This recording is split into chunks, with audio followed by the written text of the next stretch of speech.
জল ভরা মেঘ ওই দু চোখে দেখতে আমি পেয়েছি, একলা মনে নির্জনেতে তোমার ছবি এঁকেছি। নাম রেখেছি বনলতা যখন দেখেছি, হয়তো বা সেই ক্ষণেই তোমায় ভালোবেসেছি।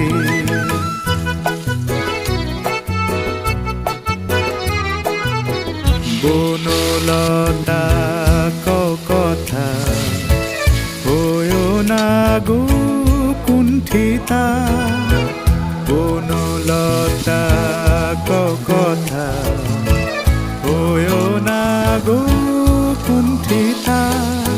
একটি কথাই শুনবো বলে তাই তো কাছে এসেছি, বলবে কি গো আমিও তো তোমায় ভালোবেসেছি। একটি কথাই শুনবো বলে তাই তো কাছে এসেছি,